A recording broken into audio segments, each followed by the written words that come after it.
సూతుడిలా అంటున్నాడు, మునులారా, కుబేరునికి శివునితో మైత్రి ఎలా కలిగిందో ఆ వృత్తాంతాన్ని చెబుతున్నాను వినండి. పూర్వం పాద్మకల్పంలో బ్రహ్మమానస పుత్రుడైన పులస్త్యునకు విశ్రవసుడు అనే కుమారుడు కలిగాడు. అతనికి వైశ్రవణుడు, కుబేరుడు అనే కుమారుడు కలిగాడు. అతడు తన తపస్సుచే శివుణ్ణి మెప్పించి విశ్వకర్మ నిర్మితమైన అలకాపురికి రాజై దానిని పాలించాడు. పాద్మకల్పం గతించి మేఘవాహన కల్పం రాగా యజ్ఞదత్తుని కుమారుడైన గుణనిధి కుబేరుడై అలకాధిపతి అయ్యాడు. పూర్వజన్మ సంస్కారంచే శివభక్తి ప్రభావాన్ని ఎరిగిన కుబేరుడు కాశీనగరాన్ని చేరుకుని అచంచలమైన భక్తితో శివుణ్ణి గూర్చి తపస్సు చేశాడు.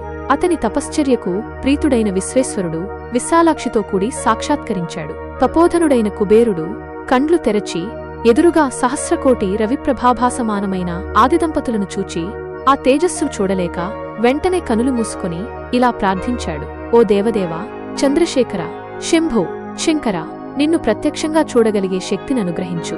అదొక్కటే నిన్ను కోరే వరం. ఈశ్వరానుగ్రహాన్ని పొందిన కుబేరుడు సూర్యకాంతికి వికసించిన పద్మంలా మెల్లగా రెప్పలెత్తి చూచే సరికి మహాలావణ్య రత్నాకరమైన జగదంబతో కూడిన పరమేశ్వరుడు చిదానంద దరహాసంతో దర్శనమిచ్చాడు. లోకనాథుని చెంత రాకాచంద్ర జ్యోత్స్న పరిహాస భాసుర దరహాస వదనంతో నిల్చిన ఉమాదేవిని దర్శించి కుబేరుడిలా అనుకొన్నాడు, ఆహా, ఏమా రూప సౌందర్యం, ఏమి ప్రేమ సౌభాగ్యం, ఏమా శోభ, ఏమా నైనా ద్యుతి. ఇలా శివకామిని సౌందర్యాన్ని సందర్శించి మితిమీరి అతివేలంగా ప్రవర్తించిన కారణంగా కుబేరునికి ఎడమ కన్ను పగిలిపోయింది. దానిని పరికించిన పార్వతీదేవి పరమేశ్వరునితో, నాథా, ఏమీ ఈ దుష్టతాపసుడు నా సౌందర్యాన్ని ప్రశంసిస్తున్నాడు.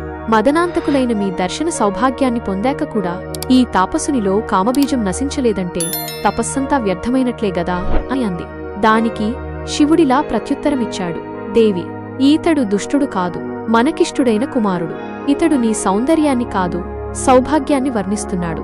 నా అర్ధాంగివైన నీ తపస్సంపదను మనసులో మననం చేసుకుని మైమరిచిపోతున్నాడు. దేవికిలా ప్రత్యుత్తరమిచ్చి శంకరుడు కుబేరునితో, వత్సా, నీ తపస్సుకు సంతోషించాను. నువ్వు నవనిధులకు నాథుడవవుతావు. గుహ్యకులకు, యక్షులకు, కిన్నరులకు, పుణ్యాత్ములకు ప్రభుగా ఉంటావు. ఈ పైన నువ్వు నాకు నిత్య సన్నిహితుడవు.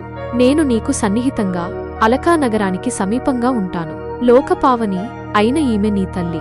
ఆమె పాదాలకు నమస్కరించు అని దయతో ఆజ్ఞాపించగానే కుబేరుడు ఆమె పాదాలపై పడ్డాడు. సుప్రసన్న మనస్కురాలైన ఆ తల్లి కుబేరునితో, వత్సా, నిరంతరము నీకు మాయందు భక్తి వర్ధిల్లునుగాక. ఈ పైన ఎర్రని ఒకే నేత్రం కలవాడా వౌదువుగాక. నాయందు ఈర్ష్యను పొందేవు కనుక కుబేరకుత్సితమైన బుద్ధి కలవాడు నామంతో ప్రసిద్ధుడవవుతావు అని పలికింది. అలా కుబేరునికి వరాలిచ్చి అలకానగర సమీపంలో ఆదిదంపతులు కైలాసాన్ని నివాసంగా చేసుకుని సుఖంగా ఉంటున్నారు.